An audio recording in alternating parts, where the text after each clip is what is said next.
Trying to get it to focus. Yeah, okay, sir. Sorry. I I don't have a SD card in this thing right now. And anyway, the memory ran out and I had to delete some old stuff. Anyway, so I was talking about the logistics of homelessness. Thanks if you stuck around for part two, this unintended part two. Well, the first part was like 25 minutes, so I don't know. Maybe I'll get into our second horseman, seeing as how I find myself doing a part two to this thing. But the logistics of homelessness.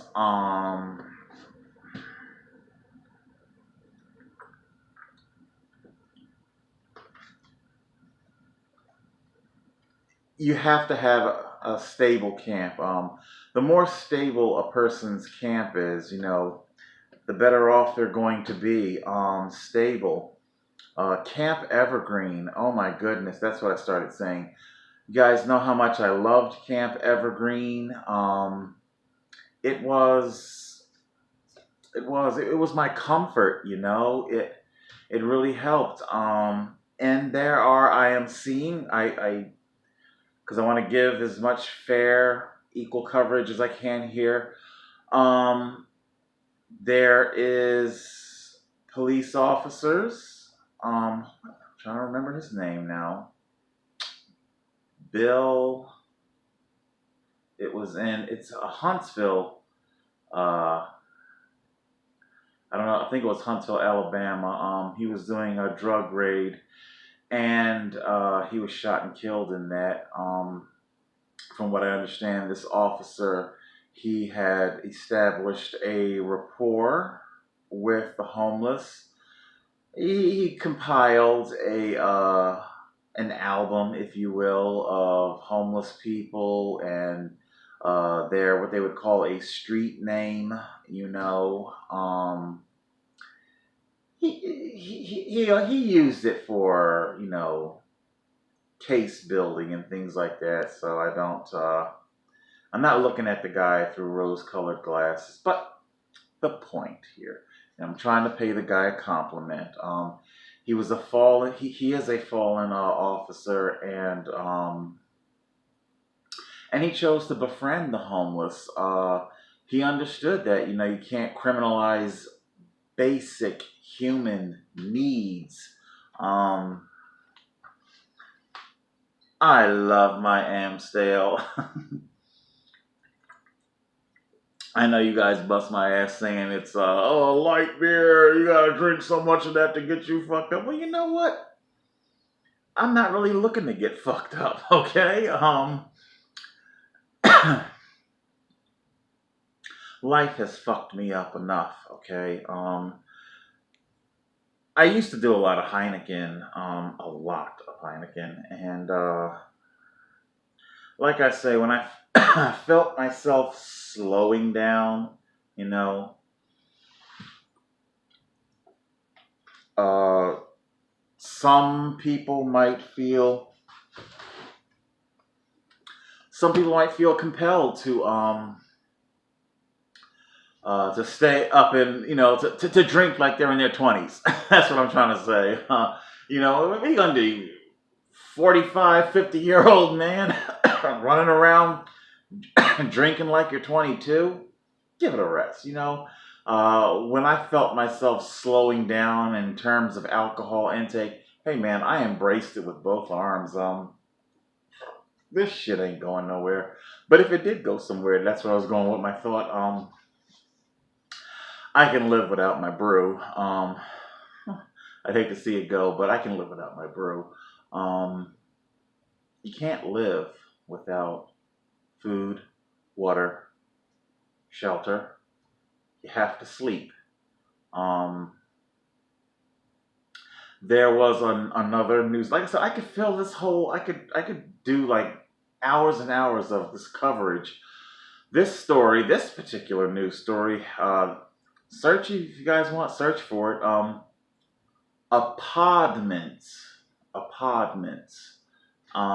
And it was in where was this? Seattle. I think it was Seattle. Or maybe the Bay Area, but I think Seattle. And the commute once again, the fucking NIMBYs, they come out, and this wasn't a homeless shelter. It was, and it's like SRO, that stands for single room occupancy, basically a rented bedroom and an apartment had a baby. That's your apartment. They were very, very small. Like two of those apartments could probably fit inside my little tiny box house.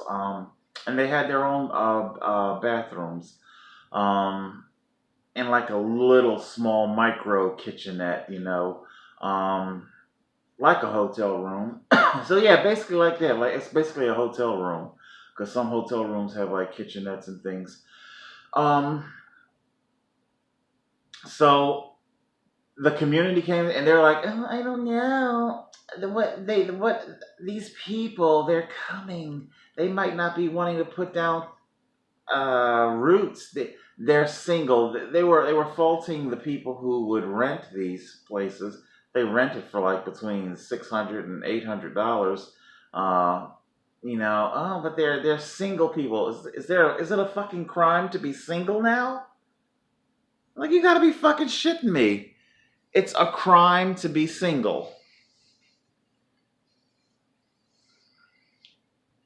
They might not put down roots in the community. Well, and if they don't, why would they? You're acting like a fucking bitch right now. Why would anybody want to come out? Because basically, that's what they're saying that they're going to isolate. We get that. We homeless people get that complaint a lot from nonprofits and things. Oh, if we give them their own place, they're going to isolate. And so what?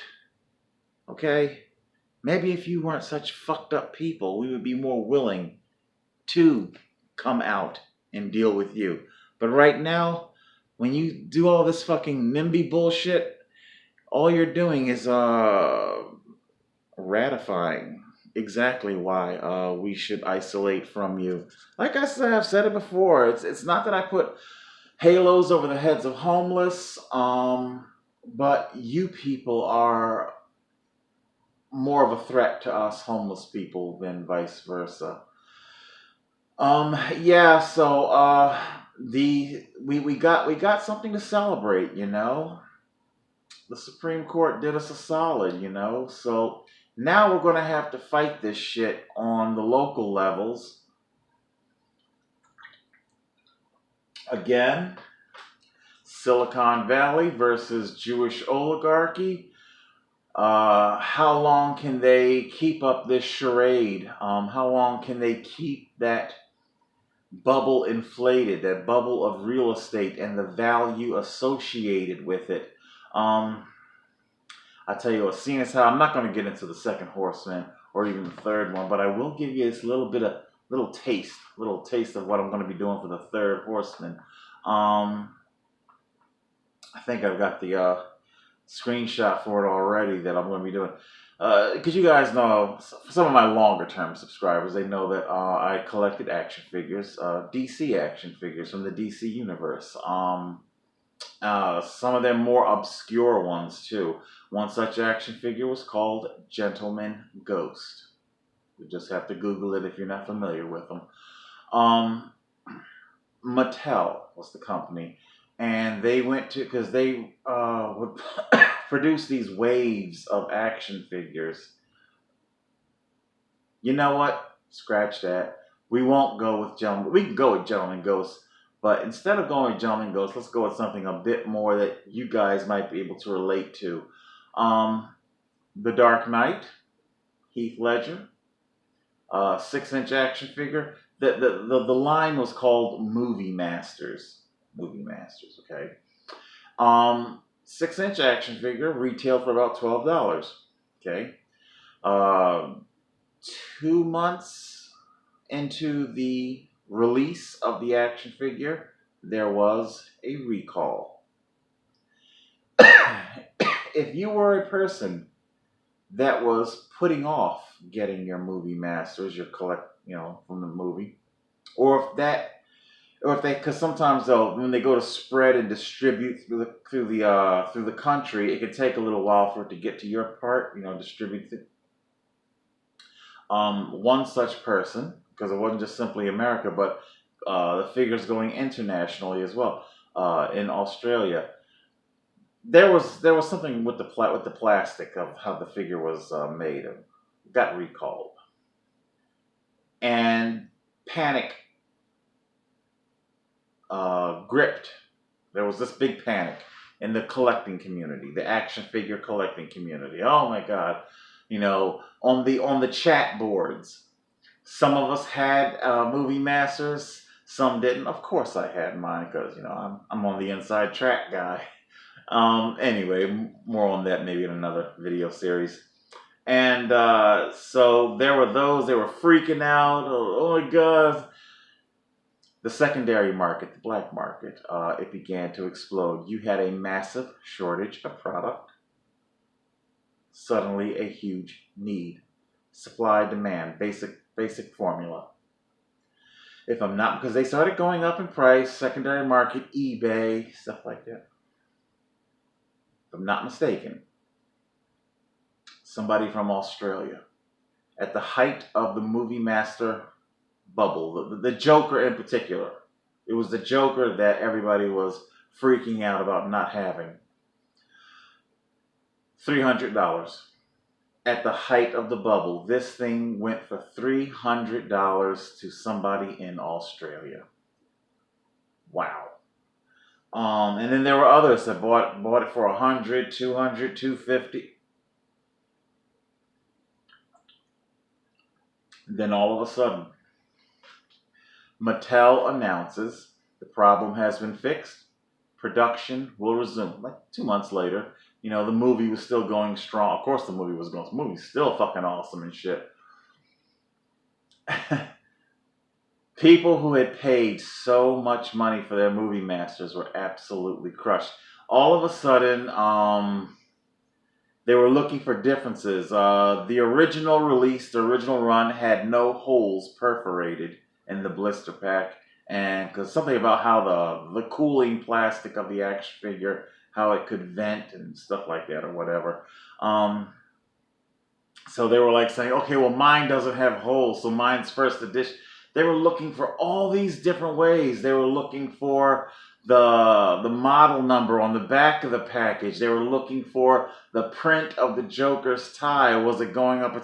They were desperate for anything that preserved their value in their action figure. Mind you now, it wasn't just simply people who had paid inflated rates, but there are people who were pissed off that paid retail $12, Why are you angry, And that's what's going on in this housing market thing. Right now, as it stands right now, out there on the West Coast and probably everywhere, with real estate being so fucking valuable, the last thing in the world they want to hear about is a 3D printed home. The last thing they want to hear about is ending homelessness. They understand that their homes are more opulent than a 3D printed little box like mine. But the need, the drive for housing. Why does mankind need the jaws of a predator to drive its economy? And this is, we all need a place to live. That's the thing I never quite understood about why it costs so much for the mainstays of life.